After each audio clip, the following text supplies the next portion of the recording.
Sa isang bansang puno ng ingay ng politika at kontrobersya, sino ang nagsasabi ng totoo?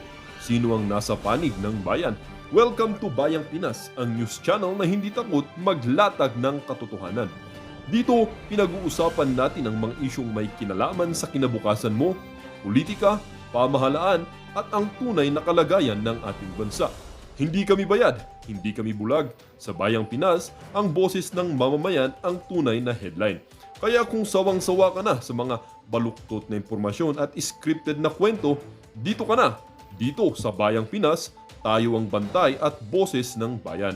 Kung gusto mong manatiling mulat at informed, don't forget to like, share, and most importantly, subscribe dahil sa panahon ngayon, ang kaalaman ay kapangyarihan. Ito ang Bayang Pinas, balitang totoo, pusong makabayan para sa sambayanang Pilipino. Tara na't alamin ang tunay na balita. Ewan ko sa Pilipinas parang standard pagka chef ka medyo malusog ka eh. Ninong Ray, biro lang ha. Hindi kasi alam mo, masarap lang nga talaga magluto daw si Ninong Ray at kaya masarap din ang kain. No. Parang ganun din ata yung chef ng Congress eh, di ba? Sa sobrang daming napipitik o sa daming nabubulsa, abay lumalaki din. Gago! Sino kaya yun? The Who, itong tsumachap-chap ng pondo ng bayan natin. Ayan ang ating alamin. At dahil nga po, nabubuking na sila unti-unti. At dahil nga po sila po ay nabibisto na, di ba? Oh, ito na ngayon ang panahon para magtututuro. Yan. Nagtututuro na sila ngayon. Oh, kaya nga si Executive Secretary, ayan sumulat na. Statement of the Executive Secretary. The Cabinet strongly objects to the recent spins coming from certain member of the House of Representatives. Umi-spin na daw kayo ngayon.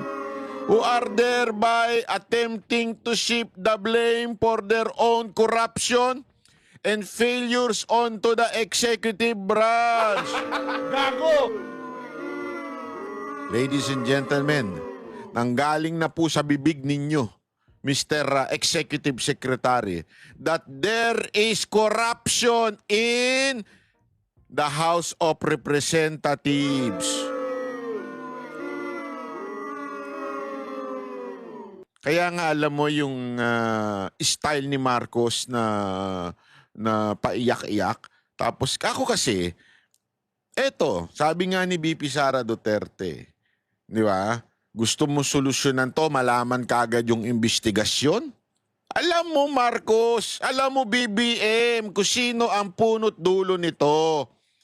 Wag na tayo magpajikot-jikot dyan. Alam mo kung sino ang punot dulo ng korupsyon ng budget. As a matter of fact, nung panahon ni Pangulong Duterte, tinangka din yan. Kaya nga vinito niya yung budget noon eh. Kasi tinanggal niya yung mga insertion ng mga ulul na mga congressman natin. Dahil yung mga congressman natin na yan, anak na mga... Sila po talaga ang meron ng nature na mga magnanakaw. Huwag na po tayo magpaikot-ikot, Mr. President. Ngayon, ikaw ang may alam. Ang pinsan mo, ang leader ng Kamara. Don't tell me wala kang alam. Ano to? Wala ka na ba talagang alam sa buhay? Hindi. Talaga bang isa kang inutil na presidente at wala ka nang alam? Diba? Alam mo nangyayari dyan. Pero bakit ayaw mo magpangalan? Alam mo kung sinong kumakalikot ng budget natin. Ayan na nga nanggaling na si Executive Secretary mo for their own corruption. Attempting to shift the blame for their own corruption. Ibig sabihin, meron talagang corruption sa kanila. At ngayon, itinuturo sa inyo. Ikaw naman, para kang inutil na presidente, nakatanga, nakanganga. Executive secretary mo na nagsasalita. Ikaw,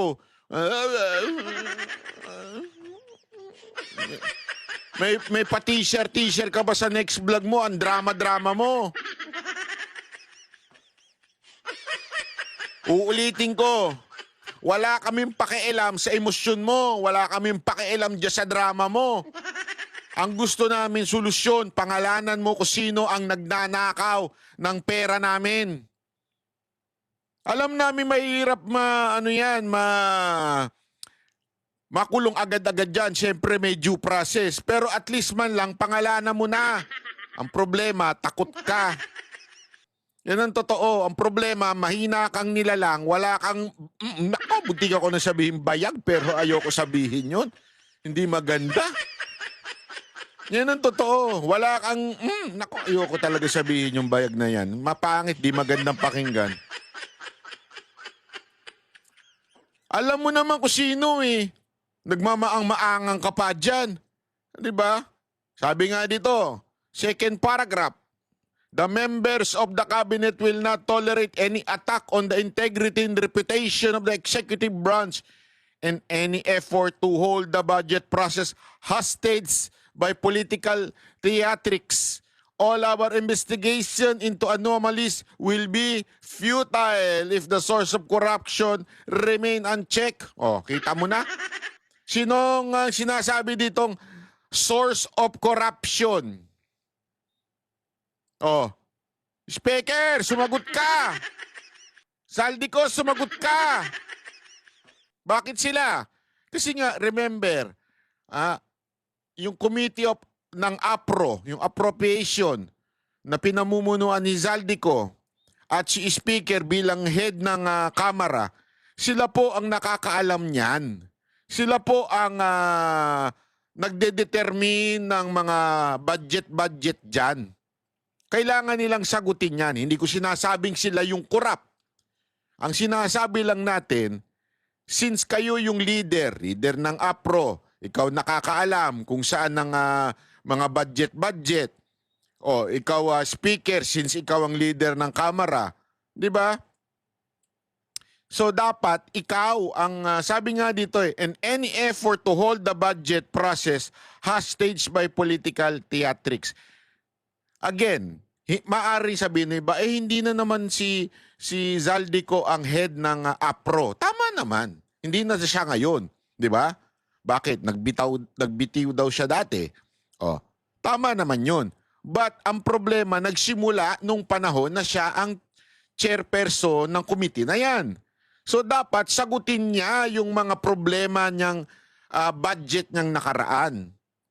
Ang problema, wala na siya. Nasa Amerika na. Mukhang di na. Naku, patay tayo dyan. All our investigation into the anomalies will be futile if the source of corruption remains unchecked. Hence, we urge the House of Representatives to heed the demand of the people for full accountability. Clean your house first! Ayan Napakalinaw niyan. Pasigaw yan. Bakit? All caps. Tapos meron pang exclamation. Clean your house first! Ganon. Diba? People of the house. Yan po ay napaka-obvious na po. Diba? Sana lang.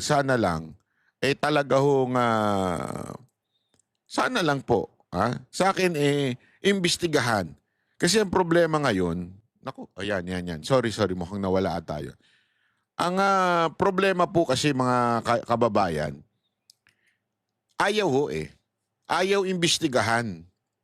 Ayaw kasi, di ba, kita nyo naman nung tinatanong, dapat bang imbitahan si Magalong dito? Ayaw. Dapat imbitahan si Zaldico since siya ang makakasagot patungkol po doon sa paglagay ng budget according to Tiangco sa iba't ibang distrito. Ayaw din.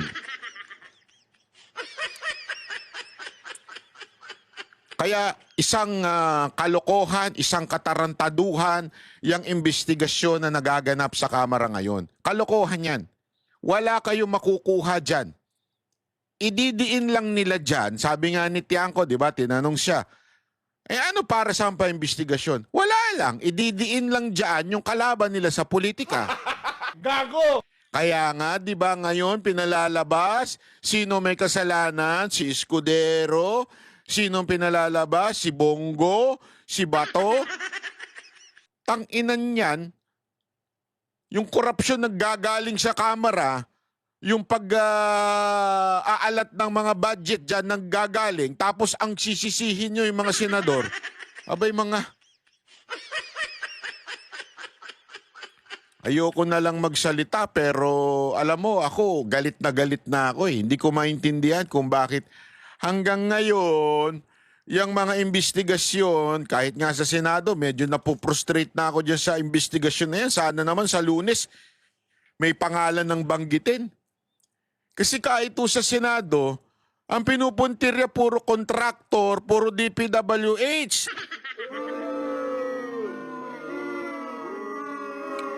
Alam mo, tanungin nyo taong bayan. Tanungin nyo taong bayan.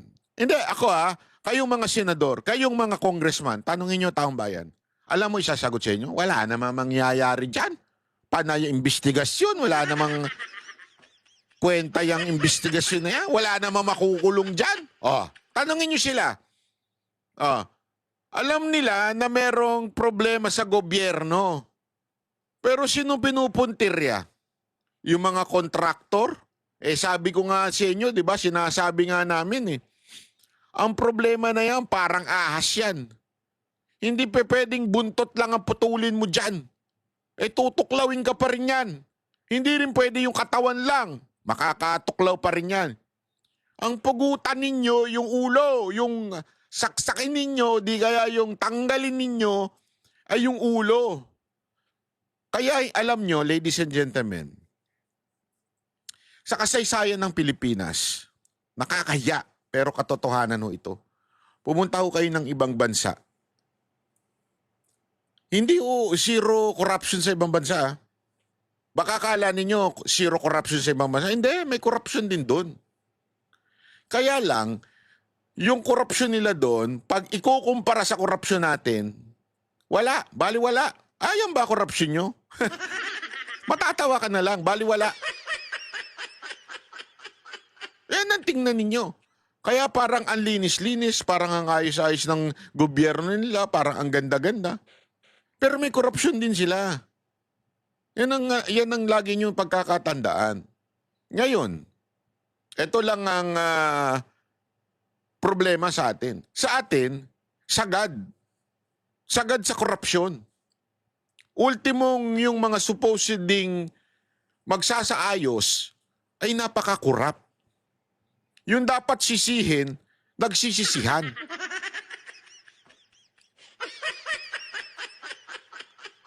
Hindi, sa totoo lang isang malaking katarantaduhan na po yung nangyayari sa bayan natin Ladies and gentlemen, people of the earth, especially the Filipinos around the world and itong sa ating bayan, tinatarantado na tayo ng gobyerno. Parang wala na tayong kakampi. Honestly, ako napuprostrate na ako Parang wala na tayong kakampi. Ang talagang nakakakita na lang ng katotohanan, sorry to say ay yung mga netizen, mga social media vlogger, sila na lang po yung nakakakita ng katotohanan. Bakit to? Frustrating yung hearing, wala nang kwenta. Wala kaming pakialam kung magnakaw yung si Diskaya. I mean, alimbawa lang totoo yung sinasabi ninyo, magnanakaw yan si Diskaya, o di kaya yung iba pang mga kontraktor, hindi yan ang pakialam namin. Tangina, wala naman nanakawin yan kung wala magpapanakaw. Tandaan niyo yan. Walang mananakaw yan kung walang magpapanakaw sa kanila. Kung hindi papayagan nung security guard. Hindi, ito walang biro Halimbawa lamang sa isang opisina, may magnanakaw. Pero may security guard.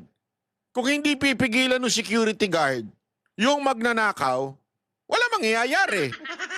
Ito pa, masama. Yung may mismong nasa management ang nagbigay dun sa magnanakaw. Ang importante lang, may party sila. O, tanungin kita, paano mahuhuli yun? Paano matitigil yung pagnanakaw sa isang opisina kung yung mismong management ang nagpapanakaw? Kahit tanggalin mo lahat, iban mo lahat ng kontraktor ngayon. Ngayon lang yan, hindi mo nabunot ang tunay na problema ng bayan natin. Kahit palitan mo yung gwardiya bilang DPWH, kahit palitan mo sekretary niyan, palitan mo lahat yan.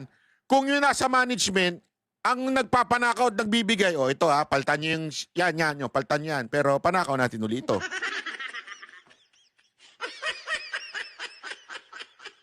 Kung yung management mismo nag-aabot do sa magnanakaw, paano,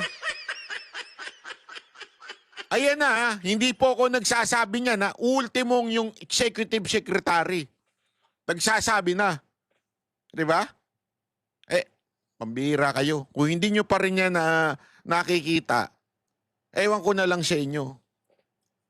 Pasensya na ha, mga senador. Galaw-galaw naman. Magalong. Galaw-galaw din.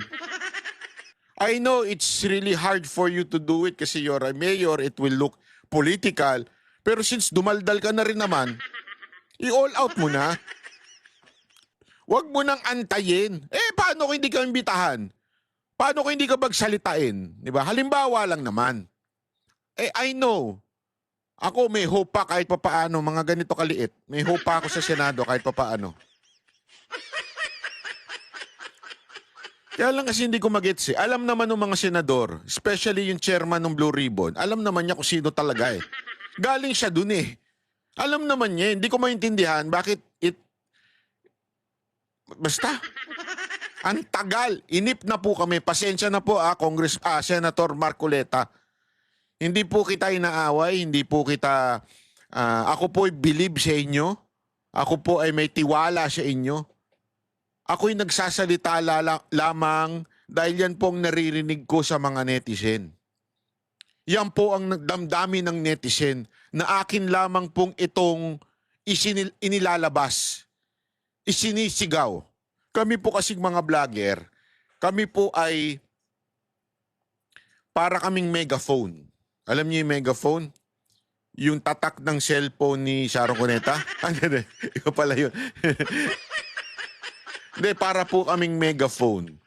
Ano ibig sabihin po? Kami yung megaphone, yung, di ba, yung ganito, parang yung torotot, yung ganon. Halimbawa, ito yung megaphone, di ba? Electric pan to eh. Pag itinapat mo yung bunganga mo dyan, kung ano yung sabihin mo, malakas. Lalakas, di ba? Kami, ganon ito, parang kami itong megaphone. Halimbawa, kung megaphone ito. May nagsasalita yung mga netizen. Frustrated netizen. Kami lang po ito. Taga-sigaw lamang. Taga-sigaw lang. Ako po, ang dami ko na nakakausap. Alam mo, sagot nila parate. Banat ba? Ano na? Kamusta na? Parang wala namang mangyayari dyan sa mga investigasyon na yan. Wala naman nakukulong. Tsaka bakit tila parang yung mga kontraktor lang ang hinahabol nila? Yung mga DPWs na nag-resign na, wala na. Di ba? Kailangan may makulong eh. Kasi may nanakaw eh. May nawala sa kaban ng bayan. At we're not talking about millions here. Villanueva, akala ko ba galit na galit ka nun? Di ba? We are not talking about millions here. We are talking about billions. Alam nyo, yung billions na yan are killing people. Why? Yung billions na yan, kung inilagay nyo lang sana sa mga ospital na tulad ng mga panukala ni Senator Bongo. Hindi, ito walang biro ito Ang daming panukala ni Senator Bongo about health. Ako kaya sumusuporta ako kay Senator Bongo dahil doon. Alam ko kasi yan eh. Remember, this is not ayoko kaya nagkikwento ko na lang din sa inyo. Para malaman ninyo kung bakit maano ang puso ko dito. We have the worst health system in the world, sa tingin ko. Kasi, sa ibang bansa, pag magkasakit ka, siguradong meron kang pang ospital, meron kang yung kidney, alam mo yun, yung sakit sa kidney, yung nakalimutan ko na. Kasi may nakausap po tayo dyan sa Amsterdam. Binabati ko po pala si nanay dyan sa Amsterdam. Nanay talaga, no?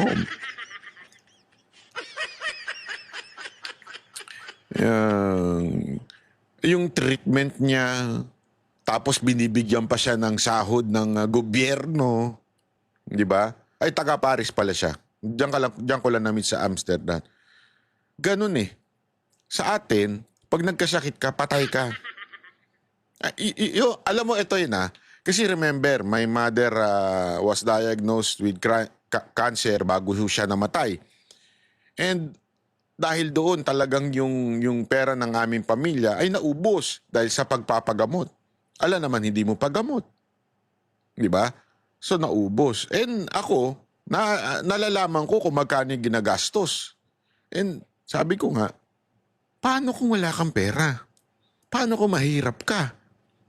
Mag-aantay ka pa ng limos mula sa mga politiko. Alam niyo yan. Kasi maraming humihingi ng tulong sa akin na wala naman akong magawa. Sabi ko nga, kung may pera lang ako, kung bilyonaryo lang ako, ibigay ko lahat sa inyo yan. Pagawa ako ng ospital. Hindi eh. Ang daming humihingi ng tulong sa akin na wala akong magawa. Sabi ko nga, kung yung bilyon-bilyon na ninakaw dito sa flood control project, na sana, wala naman nangyari. Ibig sabihin, walang tinayo. Kung sana inilagay na lang sa yung plano ni Bongo na magkaroon ng mga ospital, mga super health center, mga ganon, sa bawat barangay.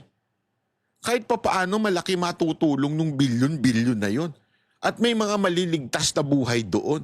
Kaya nga, literally, yung mga tarantadong magnanakaw ng mga congressman natin, they are killer and murderer. Murderer po sila. Dahil yung ninakaw nila, sana nakapagligtas ng may mga sakit na mga kababayan natin. And yet, because gusto lang nila makabili ng Gucci, gusto lang nila makabili ng Hermes. Hindi ko alam kung ba't gusto nila magka-herpes eh. Ay, Hermes pala. Para makabili ng patik-patik na yan, makabili ng Rolex. Bawat bili nyo yan, bawat bili nyo ng mga kakapritsyohan nyo sa buhay, meron kayong pinapatay ng mga kababayan natin. Na sana ginamit para sa pangpapagamot nila. Ang ginawa mo, kinuha mo. Binulsa mo, animal ka. Tarantado kang putang. Hindi, walang biro. Ako, sa totoo lang, kung ako lang ang masusunod, tanggalan na ng budget yung putang inang DPWH na yan. Wala naman kwenta yan eh. Oo, tanggalan na lang ng budget yan. Tapos bigyan na lang yung mga local government. O, tangin na nyo, kayo magpaayos sa mga karsada nyo ha. Pag lumubog yan, problema kayo. Hindi ako para alam natin kung sino sisisihin natin. Ang problema, DPWH. Sino sisisihin natin doon? Wala na. Pagpapagawa ng karsada,